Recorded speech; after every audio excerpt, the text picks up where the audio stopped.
کسی بھی رشتے کو جتنی بھی محبت کی رسی سے باندھ لیا جائے، اگر اس میں شک کی چنگاری جلنے لگے تو ایک دن سارا رشتہ جل کے فنا ہو جاتا ہے۔ اپنے پاس رشتوں کی قدر کرے، اس سے پہلے کہ وہ ہر بندھن چھڑا کے بھاگ جائے اور آپ کے پاس جلے رشتوں کی راکھ کے سوا کچھ نہ رہے۔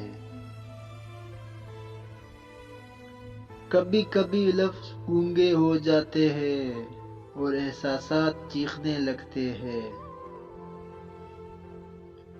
خوش اخلاقی ایک ایسی خوشبو ہے جو میلوں دور سے محسوس کی جاتی ہے۔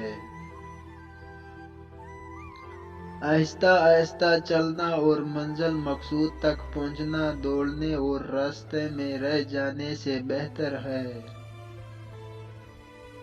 انسان کی فطرت بھی عجیب ہے، وہ تنقید جیسی سچائی پر ناراض اور خوشامد جیسے دھوکے پر خوش ہوتا ہے۔ کبھی کبھی روئی کے پھندے رشتوں کا گلا گھونٹ دیتے ہیں۔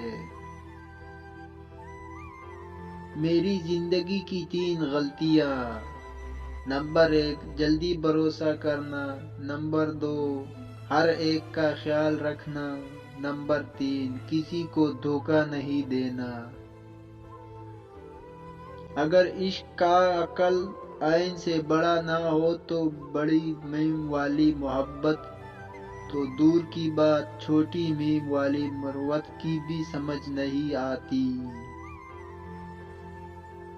وقت اتنی آسانی سے ماضی نہیں بن جاتا، ہم پر بتتا ہے پھر آگے بڑھتا ہے۔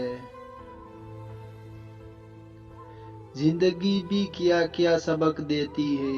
کبھی کبھی رشتے نبھانے کے لیے خود کو اداکاری کرنی پڑتی ہے اور کبھی سامنے والے کی اداکاری پہ سب کچھ معلوم ہونے کے باوجود بھی مسکرانا پڑتا ہے۔ کسی کو پانے کے لیے ہماری ساری خوبیاں بھی کم پڑ جاتی ہے اور کسی کو کھونے کے لیے ایک خامی بھی کافی ہوتی ہے۔ اللہ پاک سے ہمیشہ وہ طلب کیا کرو جو تمہارے حق میں بہتر ہو، نہ کہ وہ جو تم چاہتے ہو۔ ہو سکتا ہے تمہاری چاہت بہت کم ہو اور تمہارا حق بہت زیادہ ہو۔